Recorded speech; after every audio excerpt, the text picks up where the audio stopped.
नमस्कार, तनिष्का कुकिंग रेसिपीजमध्ये तुमचं स्वागत आहे. आज आपण बघणार आहोत फ्राईड राईसची रेसिपी. तर सुरुवात करूया आजच्या रेसिपीला. चॅनलला आधी सबस्क्राईब करून घ्या. तर चला सुरुवात करूया. तर इथे मी जे आहे भाज्या घेतलेल्या आहे चिरून. तर एक टोमॅटो घेतलेला आहे, बारीक चिरून घेतलेला आहे. 4 ते 5 हिरव्या मिरच्या घेतलेल्या आहे, 2 लसणाच्या पाकळ्या घेतलेल्या आहे, एक गाजर, एक शिमला मिरची, पत्तागोबी आणि कांद्याची पात जी आहे चिरून घेतलेलं आहे. मुलं भाज्या खात नाही म्हणून असं फ्राईड राईस वगैरेमध्ये जे आहे छान अशा भाज्या घालायच्या. मटार असतील तर मटारसुद्धा तुम्ही घालू शकतात आणि बीन्सही घालू शकतात. आणि इथे जे आहे भात मी जे आहे आधीच जे आहे शिजवून घेतलेला आहे. उरलेल्या राईसपासून आपण हे बनवणार आहोत. तर कढई घेतली आहे, कढईमध्ये जे आहे तेल घातलेलं आहे. तर 1 ते 1.5 टेबलस्पून मी इथे तेल घातलेलं आहे. तेल छान तापलं की अद्रक आणि लसूण जे आहे किसून घ्यायचा तेलामध्ये. कट करूनही घेऊ शकतात, पण किसल्याने जे आहे तोंडामध्ये येत नाही लसूण, तर छान चव लागते. तर असं किसून घ्यायचं आणि छान असा लसूण तेलामध्ये परतला की त्यामध्ये आपण जे आहे एक एक करून भाज्या घालणार आहोत. तुम्ही यामध्ये कांदाही चिरून घालू शकतात, पण मी कांद्याची पात घालणार आहे म्हणून कांदा कट केलेला नाही आहे. तर जे आहे मिरच्या घालायच्या. मिरच्या छान जे आहे झाल्या की त्यामध्ये आपल्याला जे आहे कांद्याची पात घालायची आहे. छान अशी परतून घ्यायची आहे, थोडी अशी लालसर होऊ द्यायची. तर जर तुम्हाला माझी फ्राईड राईसची रेसिपी आवडत असेल तर तनिष्का कुकिंग रेसिपीजला लाईक, शेअर आणि सबस्क्राईब करायला विसरू नका. तर जे आहे आपला कांदाही छान झालेला आहे. तर आपल्या ज्या भाज्या आहेत त्या आपण टाकून घेणार आहोत. टोमॅटो नंतर टाकायचं. आधी शिमला मिरची, कोबी आणि गाजर टाकून जे आहे परतून घेणार आहोत आपण तेलामध्ये 2 मिनिटासाठी. तर छान असं हाय फ्लेमवरती जे आहे परतून घ्यायच्या भाज्या. आता हाय फ्लेमवरती मी सर्व भाज्या परतून घेतलेल्या आहेत. छान तुम्हाला व्हिडिओमध्ये दिसतच आहे. तर आपण जे टोमॅटो कट केलेलं आहे तेही घालणार आहोत. टोमॅटो जे आहे आपण घातलेलं आहे तेही हाय फ्लेमवरती अर्धा मिनटं आपण हलवून घेणार आहोत. तर टोमॅटोही छान असं झालेलं आहे. त्यामध्ये आता मीठ घालायचं या भाज्यांमध्ये चवीप्रमाणे. हाय फ्लेमवरतीच होऊ द्यायचं.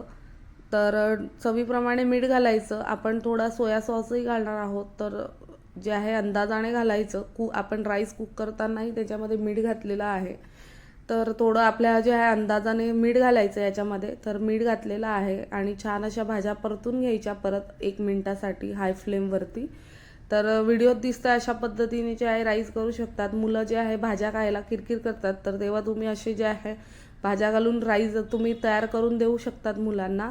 तर आता जो राईस आपण कुक केलेला आहे तो घालायचा.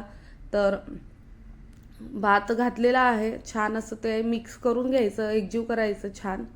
तर हाय फ्लेमवरच ठेवायचं, स्लो गॅस करायचा नाही. तर छान असा मिक्स झालेला आहे, तुम्हाला दिसतंच आहे. तर छान असा मिक्स झालेला आहे. हाय फ्लेमवरतीच आपल्याला जे आहे फ्राईड राईस तयार करायचा आहे.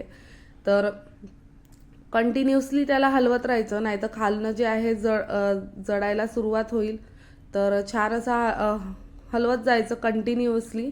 तर याच्यामध्ये जे आहे 1 टीस्पून मी इथे सोया सॉस घातलेला आहे आणि 1 ते 1.5 टीस्पून फ्राईड राईस मसाला घातलेला आहे. तुम्हाला जर सोया सॉस घालायचा नसेल तर तुम्ही स्किपही करू शकतात. अशा पद्धतीने एकदा फ्राईड राईस करून बघा घरच्या घरी. जेव्हा आपला भात वगैरे उरतो तर तुम्ही त्याच्यापासूनही हा फ्राईड राईस करू शकतात. खायला खूपच छान लागतो, मुलांना खूप आवडतो. डब्यामध्येही तुम्ही देऊ शकतात, टिफिनमध्ये, कारण भरपूर भाज्या आपण त्यामध्ये घालतो. तर आता जे आहे छान असं हाय फ्लेमवरती मिक्स करून घ्यायचा.